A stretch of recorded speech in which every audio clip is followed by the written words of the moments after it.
अरे ठहर जाओ तुम सब। इन कमबख्त मर जानी मुर्गियों ने तो नाक में दम कर कर रखा है। पूरे घर में गंदगी मचा रखी है, गंदगी। आज तो मैं इन्हें छोड़ूंगी नहीं। अंडे तो देती नहीं है, बस गंदगी फैलाती है। ये कहते हुए लीलावती कटीले मोटे डंडे से बेचारी मुर्गियों को मारने लगती है, जिससे ठंड में वो तड़प जाती हैं। इतने में ही वहाँ सत्या आती है और कहती है, हे भगवान, माँ जी ये क्या कर रही हैं आप? बेचारी मुर्गियों को क्यों मार रही हैं? उन्होंने आपका क्या बिगाड़ा है? तभी रमेश गुस्से में दांत पीसता हुआ सत्या को देख कर कहता है, अम्मा तुम रुको, इसे तो मैं देखता हूँ।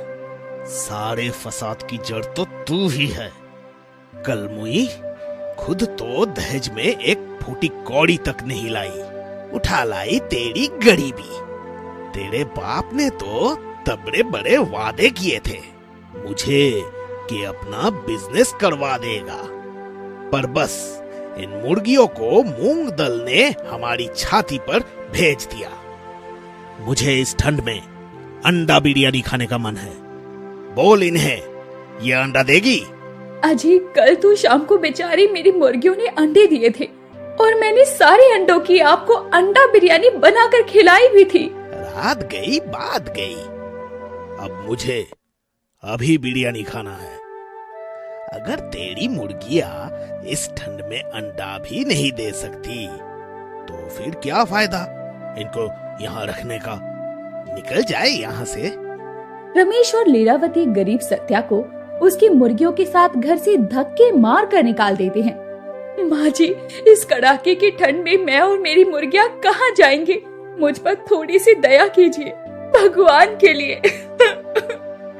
अपनों से दुत्कारे जाने के बाद गरीब सत्या अपनी मुर्गियों के साथ ठंड में सड़क पर दर बदर भटकने लगती है। सुबह से रात बीत जाती है। ठंड के मारे वो और उसकी मुर्गियां थरथराने लगती हैं। मैं जानती हूँ मेरी प्यारी मुर्गियों, तुम सभी को ठंड लग रही है ना? तुम सब रुको। बेचारी वो गरीब इधर उधर फूस इकट्ठा करके फुटपाथ पर ही अपना ठिकाना बनाती है और वहीं कड़ाके की ठंड में कांपते ठिठुरते सड़क पर ही उनकी रात बीतती है। अगली सुबह सड़क पर बिरयानी के ठेले पर भीड़ लगी देखकर वो सोचती है, इस ठेले के लोग तो बहुत ज्यादा भीड़ लगाकर खड़े हैं। मुझे तो अंडा बिरयानी बनानी आती है। अगर मैं भी ठंड में गर्मा गर्म बिरयानी बनाकर बेचूं तो खूब बिकेगी। मगर मेरे पास तो इतने पैसे भी नहीं हैं कि मैं 2 वक्त की रोटी खा सकूं। तो फिर बिरयानी की रेडी पर लगाने का सामान और बर्तन राशन कहाँ से आएंगे? तभी सत्या देखती है कि उसकी मुर्गी ने अंडा दिया है। मेरी मुर्गियों ने इतने सारे अंडे दिए हैं, इससे तो अंडा बिरयानी बनाकर बेच ही सकती हूँ। एक एक करके सारा सामान इकट्ठा करके अगले दिन सत्या अंडा बिरयानी की रेडी लगाती है। मुझ गरीब की रेडी पर तो अभी तक एक भी ग्राहक अंडा बिरयानी खाने को नहीं आया। ऐसी तो बिल्कुल बिक्री नहीं होगी। आवाज लगाकर देखती हूँ, अंडा बिरयानी खा लो, गर्मा गर्म स्वादिष्ट अंडा बिरयानी। आओ प्यारे प्यारे ग्राहकों, एक बार खाओगे 1000 बार मांगोगे। एकदम स्वादिष्ट और सस्ती अंडा बिरयानी खा लो। काफी देर बाद एक ग्राहक उस गरीब बिरयानी वाले की रेडी पर आता है। बाप रे बाप, आज तो कुल्फी जमा देने वाली जितनी ठंड है। अरे अरे आइए बिरयानी वाली जी, जल्दी से गर्मा गर्म एक फुल प्लेट अंडा बिरयानी लगाइए। बस अभी लगाती हूँ साहब जी। तेरा लाख लाख शुक्रिया ऊपर वाले। कम से कम तूने एक भी ग्राहक तो मुझ गरीब अंडा बिरयानी वाली के पास भेजा। यहीं से मेरी हिम्मत बंध जाएगी। ये लीजिए साहब जी। जैसे ही ग्राहक उस गरीब की बनाई अंडा बिरयानी को खाता है तो बड़ी तारीफ करते हुए कहता है, भाई वाह, तुमने तो बड़ा ही गजब का अंडा बिरयानी बनाया है। खाकर स्वाद आ गया। ओहो, ऐसा अंडा बिरयानी तो मैंने आज तक नहीं खाया था। भाई गरीब के हाथों में भी स्वाद होता है। बहुत बहुत शुक्रिया साहब जी। तो बताओ कितने रुपए हुए इस एक फुल प्लेट अंडा बिरयानी के? पैसे लेने के बाद वो गरीब थोड़ा हिचकिचाते हुए ग्राहक से कहती है, आपके 20 रुपए बनते हैं, वही दे दीजिए साहब। भाई वाह, इतने सस्ते में इतनी स्वादिष्ट अंडा बिरयानी?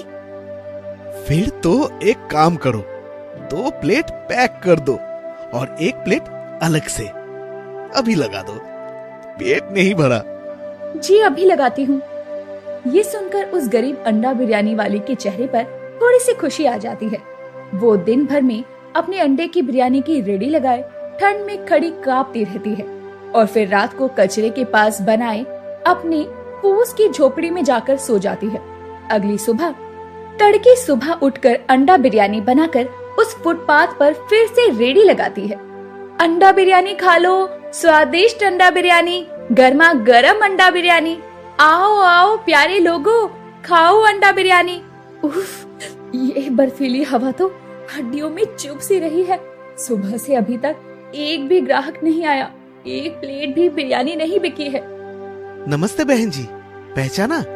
मैं कल आया था अंडा बिरयानी खाने। आपने इतनी टेस्टी अंडा बिरयानी बनाया था, मेरे दोस्तों को भी बड़ा पसंद आया। देखिए, आज वो भी यहाँ खाने आए हैं। जल्दी से 3 प्लेट गर्मा गर्म बिरयानी लगा दीजिए। जी बस थोड़ी देर दीजिए साहब, अभी लगा देती हूँ।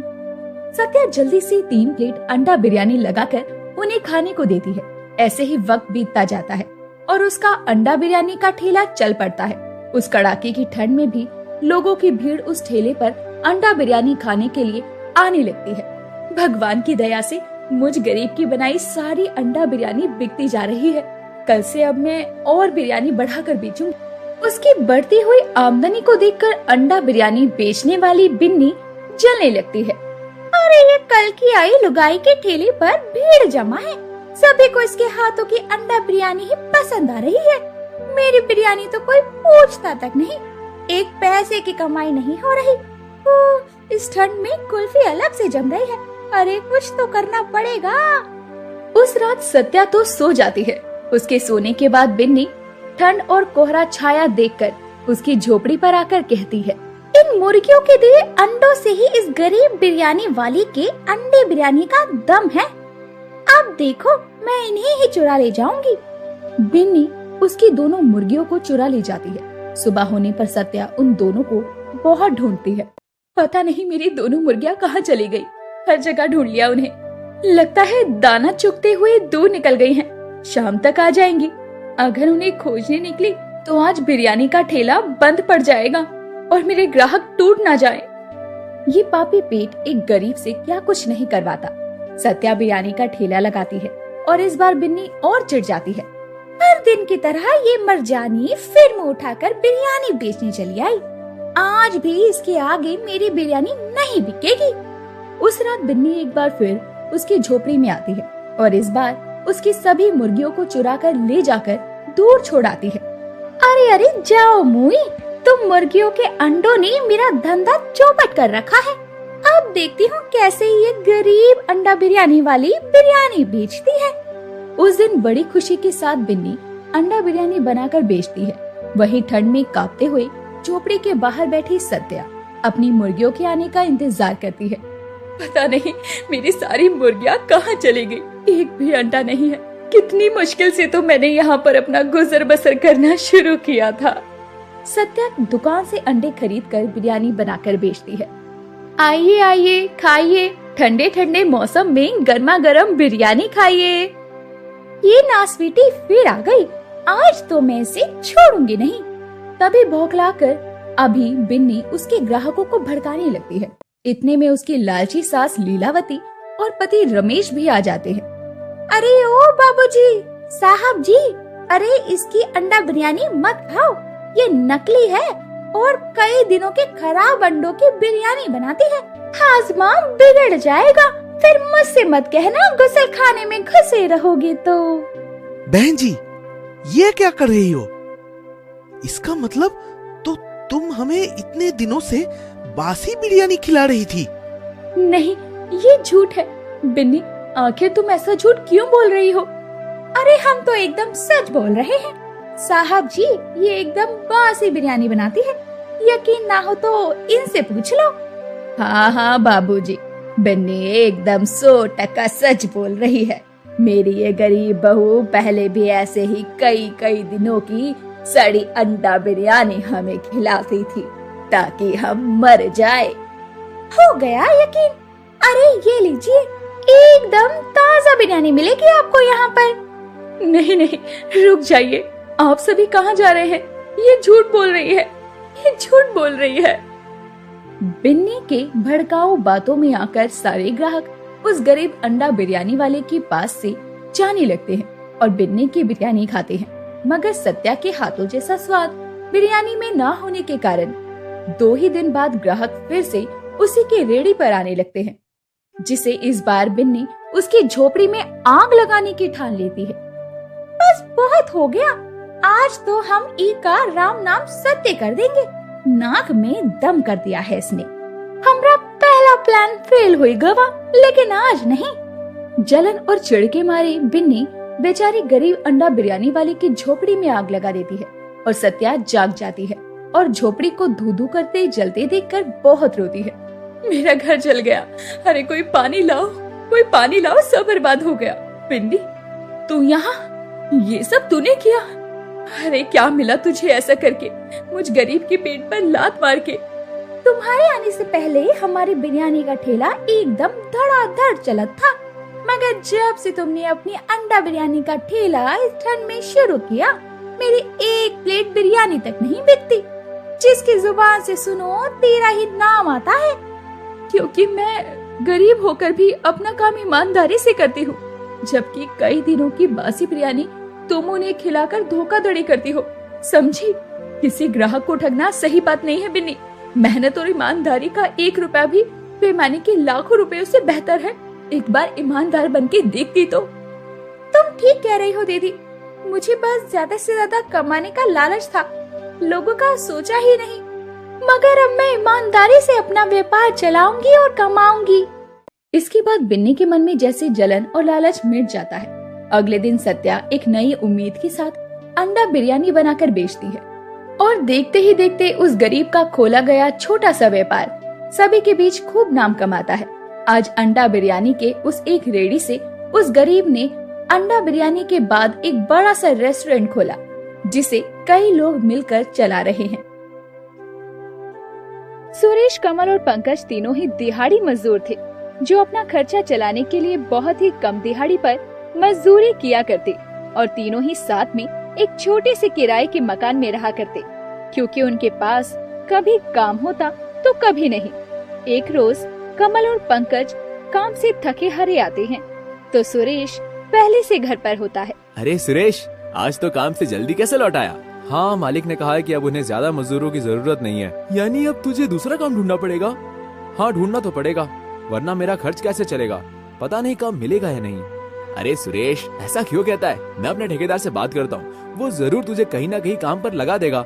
हाँ, बस एक दिन के जितने पैसे मिले बिना ना नुकुर किए काम कर लेना तू। हाँ कमल भाई, कुछ नहीं से कुछ पैसे आना तो बेहतर है। तुम लोग हाथ मुंह धो लो, मैं खाना लेकर आता हूँ। आज जल्दी आ गए तो सोचा खाना ही बना लेता हूँ। कुछ ही देर में तीनों खाना खाने के लिए बैठ जाते हैं, तो अपनी दाल चावल और प्याज को देखकर मुंह बनाते हुए कमल कहता है, फिर से वही दाल चावल? अरे कोई सब्जी ही बना लेता है सुरेश।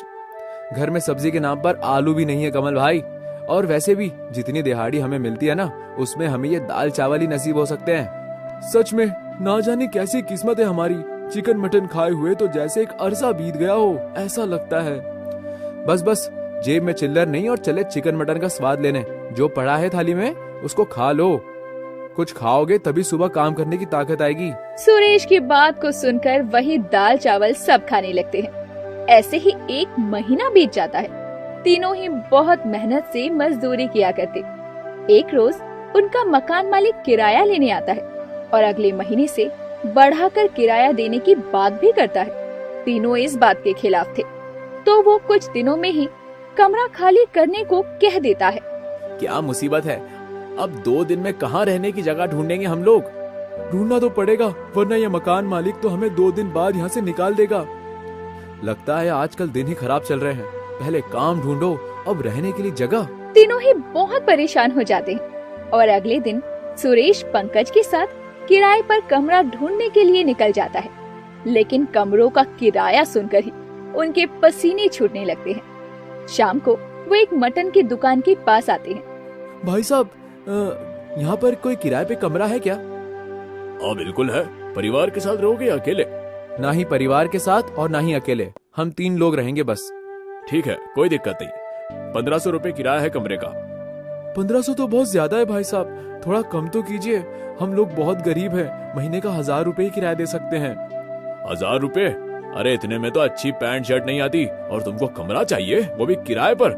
नहीं नहीं, इतने कम में तो नहीं रखना मुझे किराएदार। दोनों ही चिंता में पड़ जाते हैं और उस मटन वाले से बार बार किराया कम करने को कहते हैं। तो करीम सोचते हुए दोनों से कहता है, ठीक है, किराया 1000 ही लूंगा, लेकिन इतना कम किराया दोगे तो रोज मेरी दुकान में साफ सफाई करनी पड़ेगी। बोलो मंजूर है तो कल से रहने आ जाना।